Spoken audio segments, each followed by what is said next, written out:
Okay, hey guys, so today what we're doing is we are reloading defense rounds. Basically taking an old shotgun shell, it's been fired off, we're taking the old wad that's been fired off, and we are going to load it with something new.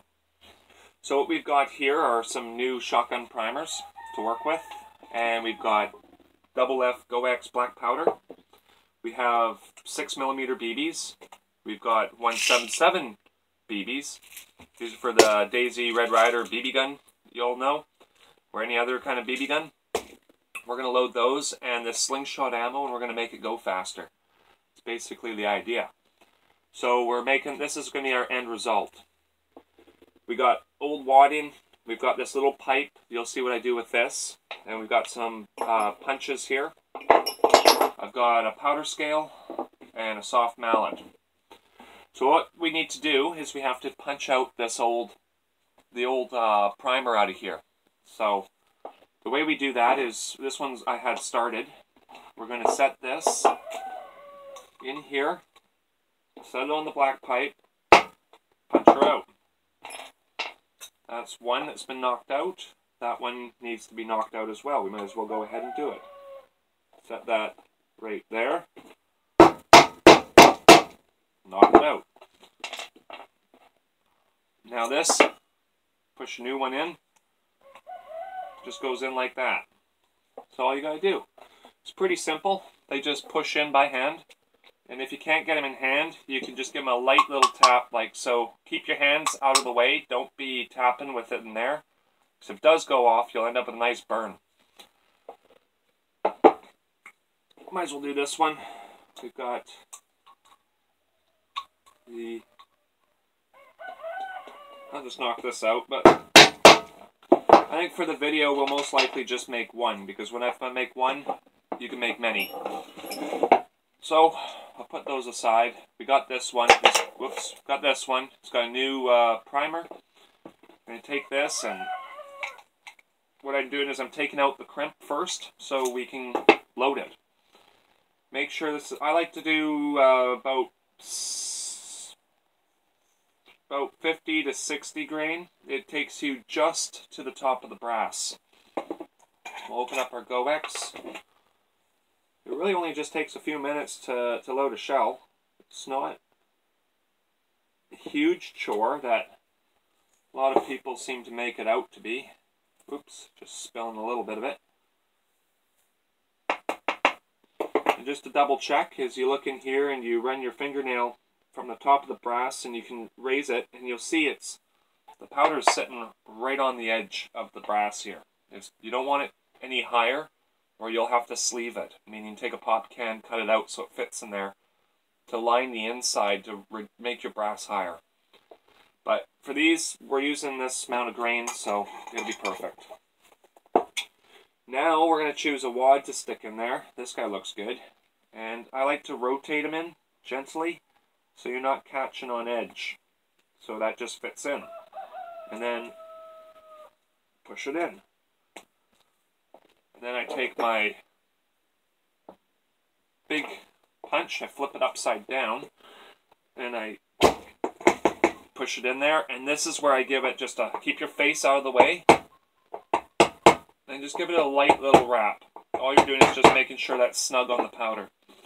You want it tight on this black powder. This isn't like loose flake powders that you put in rifles and whatnot. This is shotgun and black powder. This is not gunpowder. Gunpowder is a bit different than black powder. So, yeah, you sort of apply them a little bit different. You want this to be tight. So we're going to load in. We could keep the same count. 1, 2, 3, 4, 5, 6, 7, 8, 9, 10. I like to do 10 in the bottom. 1, 2, 3, 4, 5, 6, 7, 8, 9, 10. 10 seems to sort of cover the bottom pretty well. I just like them flat in there. I could throw another one in there. So the idea is that the BBs sort of lie flat in here to start with. I don't know if you can see, but you get the idea. And then now we're going to put in our bigger shot. So it's going to have sort of small BBs and big BBs flying all at the same time. And you just want it so they're evenly put in there. You don't want a big gap of empty space in here. Otherwise, when the wad comes out and chucks it, it's going to basically tumble it. And you'll end up with your scatter doing this whole bunch of, more unpredictable. If you want to keep your shot slightly in line and tighter together, you want the shot to be in there a little bit even. But anyway, I'm throwing in small BBs, throwing a couple big ones, just till you're sitting at the top of your, where you're going to crimp it. You could always keep them a bit open and just wax coat them. Just put a drop of wax in there if you're wanting to not crimp them or having troubles crimping them, or if you're using old slug shells, you can always just cap it with wax. You don't have to do the crimp. So what I'm doing right now is I'm crimping it by hand. I just take these and just be patient. You just keep choking it by pinching it. These little flaps, pinch them, choke them. And this is where you have to push them down evenly. I have another tool which I forgot to mention. I do have this little thing. I like this. It's really nothing. It's nothing orientated towards reloading. It's something I found on the beach, but I find it helps start my crimping pretty good. Just like that. And then it gets it to where you can just rubber mallet them in, roll them, so you're not distorting your end, because you want this to fit in the shotgun still. But there, we have a defensive round. So right here, yeah, they weigh about the same, so we're good. And these guys I've tried, they do work. They work just fine. I'll probably do another video of me actually firing these guys off. I don't really have a name for them yet. I'm just going to call them a defensive round, or a homemade defensive round, I guess. But yeah, lack of imagination. But anyhow, that's basically how it's done. I mean, it only took me a couple minutes to do one, and it'll only take a second to fire it off. But I've got these 3 more to do. And that's really how it's done. It's super, super simple. I'm surprised more people don't do this.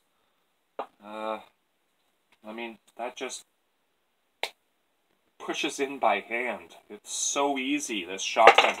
Shotgun hand loading is way easier than any other because you don't need presses and you don't need dies. I mean, you can do it with it all, but you can also do it without.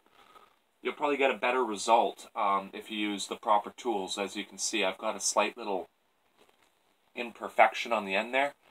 Still fits in the shotgun. It goes in a little bit tighter than it should, but it still works.